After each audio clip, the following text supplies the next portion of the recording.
Without change, something sleeps inside us. The sleeper must awaken.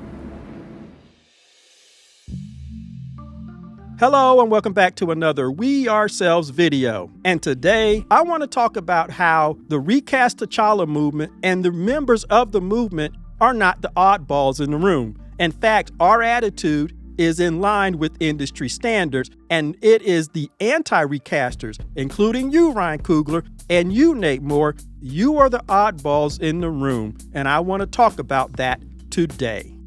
Now, the reason this came up for me is because over and over again, the industry, Hollywood, the media companies, they demonstrate that the industry standard is to recast an important character. It is those who don't want a character recast, they are the oddballs. And what brought this up for me is I'm watching Andor, which everybody who watches my videos know that I like Andor. And so I'm watching season 2, like many of the Andor fans, and we get down to episode 6 of season 2, and lo and behold, there's another actor playing one of our beloved characters, and that's Senator Bail Organa, Princess Leia's adoptive father. Now, for those who don't know, Bail Organa was originally played by Jimmy Smits all the way back in 2022 when he appeared in Attack of the Clones. And he reprised the character again in Revenge of the Sith. And then there was an interval in between. The character appeared in the cartoons in Clone Wars and Rebels, but he was voiced by actor Phil Lamar. There was also a Legos version, which was voiced by another actor. Again, very similar to T'Challa. You had different voice actors portray T'Challa, and then you had Chadwick Boseman portray him in the first live action iteration. And I'm comparing it for a reason. And then all these years later, in 2022, 20 years later, Jimmy Smits comes back to reprise the role of Bail Organa in the Disney Plus series Kenobi. But when it came to Andor and his pivotal role in that story leading up to the formation of the rebellion and taking us into Rogue One and then A New Hope, Jimmy Smits unfortunately had a conflict in his schedule. There wasn't any kind of scandal or anything like that on his part. It was simply reported that he had a conflict in his schedule. So what did Lucasfilm do? Did they get a variant of him? Did they get his illegitimate son and age him up? Did they get his brother? No. They quietly recast the character and they presented him to us in that episode of Andor, surprising everybody. But after you get over the initial shock of seeing somebody else play the character, and they also kept him the same basic ethnicity too. They didn't recast him with a black character or a white character for that matter, or they didn't gender swap him. They kept Senator Bail Organa the same, just a different actor playing the part now. And after the initial shock, you got over it and you started noticing how Benjamin Bratt was kind of bringing something else to the character, and you could appreciate it. And the fact that we can sit there and compare 2 iterations of Senator Bail Organa is the point. Star Wars quietly recast him and they kept going because they needed the IP to continue and they needed the integrity of the IP to continue. The story that was started 20 years ago they needed that character, so they recast him and they kept going. And as far as I'm concerned, Benjamin Bratt is good. I kind of like his iteration a little better than Jimmy Smits. Nothing against him, but I think Jimmy Smits' portrayal of the character and how he was portrayed in the animated series was based on what Jimmy Smits did in 2002 under George Lucas's direction, okay? Tony Gilroy is a totally different director, so what Benjamin Bratt is bringing to him is a little more grit to the character as somebody who helped set up the rebellion, and I like it. But I also like the fact that we now have 2 iterations, and we can compare, and we can like things in both of them. This is the way that the industry does recasting of crucial characters. This is what they do. And keep in mind, we are 2 months away or less from a new iteration of Superman on the big screen.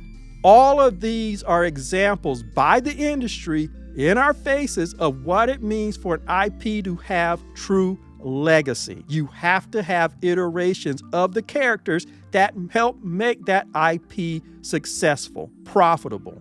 And the Star Wars IP is profitable. Despite all the bad recent shows and things like that, or despite how we feel about the sequels, it's still worth enough money that you keep bringing these characters back. It was worth enough that you sunk, $600 million into Andor Season 1 and 2.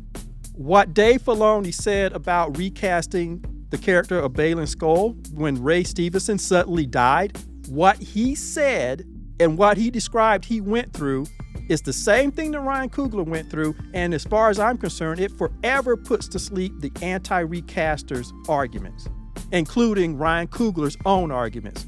Because Dave Filoni had developed a friendship with Ray Stevenson, who was a veteran actor, and when he suddenly died, Dave Filoni talked about going through the emotional trauma of having to deal with that, having to deal with not even knowing what they were going to do. And then coming to terms with that and then deciding that the best way to honor him was to recast the character. And as he says, what Ray Stevenson did when he did his iteration of Baylan Skoll now serves as a template for all future actors. That is the definitive answer to the anti-recasters, because the industry standard is to recast if you want to have a profitable IP. Particularly if the character is one of the central characters, is one of the main characters, is one of the pivotal characters. And nobody can argue that T'Challa is not a pivotal character. Chadwick Boseman's iteration of T'Challa should stand as the template for all new actors who come along. And I guarantee you that Aldous Hodge felt the same way, and he would have seen it that way. And when he came in, he would have paid tribute to Chadwick Boseman's iteration, while bringing his own unique take on the character and expanding what the character can do. You don't think that David Cornsweet and James Gunn are thinking the same thing, that they are going to bring their iteration of Superman to the screen, but is also going to incorporate everything that we know about Superman from the other iterations? That is true legacy. What Dave Filoni decided to do by carrying on Baylan Skoll's character with a new actor and using the first iteration by Ray Stevenson as the template, that is legacy. And the industry tells us this and shows us this over and over and over again. So no, the Recast T'Challa group and supporters, we are not the oddballs. We are in line with industry standards. The oddballs in the room are the ones who don't want to recast an iconic character so that the franchise can continue and have true legacy. You're the oddballs, and that includes Ryan Coogler, to this day, who doesn't want to recast T'Challa, and that includes Nate Moore. We are not the oddballs. You are if you have a problem with recasting T'Challa, while you go and spend your money to see the next Superman, which is yet the umpteenth iteration of that character. It's amazing how people can flip 180 degrees and make no sense while celebrating what the industry does every day. As I watched the excellent Andor Season 2 and noticed that they recast a character, and I'm fine with the new actor. In fact, I appreciate what the new actor brings to the part. So anyway, that's what I wanted to say today about this whole idea of recasting characters. As always, like, subscribe, and share, and I will see you in the next video. The sleeper has awakened!